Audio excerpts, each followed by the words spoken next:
Welcome to the hottest movie review on the internet today, the A-List Review.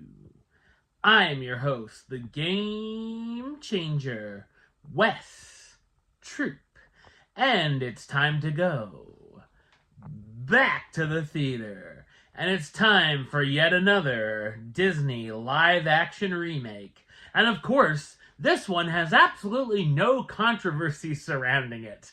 My review of the 2025 musical fantasy film, Disney's Snow White, coming up now.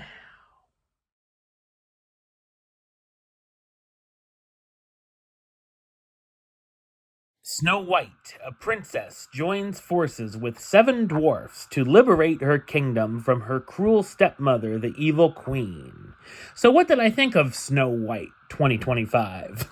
I thought it's a terrible and grim, see what I did there, musical fantasy remake. The film is directed by Mark Webb, who's also known for directing films such as 500 Days of Summer, The Amazing Spider-Man, and The Amazing Spider-Man 2, and Gifted. The film seems like it's had controversy brewing around it since day one, and while I personally don't care about any of that because I have a life, I came in to give it a fair shake. Unfortunately, it's awful. I'll give it a little credit for trying to do something different with the story, as it's not just a copy and paste project like the Lion King remake. They try to update it for a more modern audience, with Snow White doing more than just waiting for her prince to come, a song omitted from this film, but the changes ring hollow. Snow gets more to do, but nothing feels genuine. What the character is supposed to be all about. Everything feels forced, and it feels hokey seeing her stand up for her kingdom. The dwarfs, who are never called dwarfs, but magical miners, or whatever, are brought to life with dreadful CGI, making them look more terrifying than any of the horror villains in any film from the last 2 decades, especially Dopey, who looks like an Alfred E. Newman wannabe. The dwarfs have a moment or two, but feel more annoying than in the original film, and it was hard for me to tell a few of them apart from time to time. We also get new characters thrown in who were said to be a replacement for the dwarfs in the original version of the script, and God, how horrible would that have been? The bandits, who feel useless, and I honestly couldn't tell you if they had names or not. The leader of these forgettable additions takes the place of the prince, Jonathan, a thief who is more like a boring version of Flynn Rider. The evil queen is here, and is more one note than ever.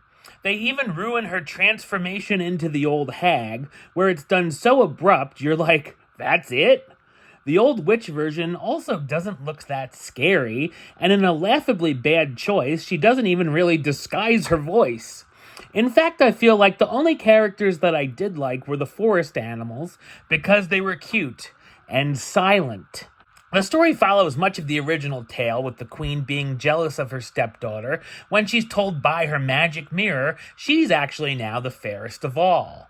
We do get more of a backstory for Snow's parents, but that was kind of implied anyway. I mean, it's Disney, so at least one of them must die. The biggest change is to the finale, where we get a final showdown that's lackluster, to say the least. The dialogue is terrible and even cringeworthy at times, and I'm definitely not surprised to hear that the script had a lot of rewrites. Now for the songs. The new additions are written by Pasek and Paul, the duo known for songs from The Greatest Showman. These new songs are awful, and every time someone went to break into song, it felt like a year was about to come off of my life, in a groan-inducing experience. Even Gal Gadot gets a villain number, which is so terrible I was searching the theater for a poison apple to end my misery. The 2 songs that return are Whistle While You Work, which has some changes, and of course Hi Ho, but it's a horrendous bastardized version with new lyrics, and I'm honestly surprised the dwarfs didn't start rapping in this version. The cast stars Rachel Zegler as Snow White, the fearless and pure-hearted princess determined to free her kingdom. Gal Gadot, we're saying the T now, as the evil queen. Snow White's jealous and tyrannical stepmother, obsessed with being the fairest of them all. Andrew Burnap as Jonathan, the thief who wants to defy the queen. And Jeremy Swift, Titus Burgess, Andrew Barth Feldman, Martin Kleba, Jason Kravitz, George Salazar, and Andy Grotlushin as Doc, bashful, dopey, grumpy, sneezy, happy, and sleepy, the 7 dwarfs who help and befriend Snow White. Snow White is yet another pointless cash grab that is certainly not the fairest in remake land. Number-wise, I'm going to give it a 2 out of 10, which gives it the A-list rating of Snow White, I only got 2 words for ya. Suck it. Alright, well that's the show. I'll be back with another review very soon.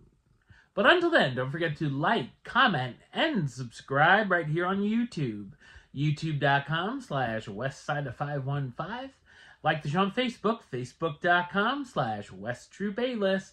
And of course, you can follow me on the Instagram and Letterboxd at WestAlist.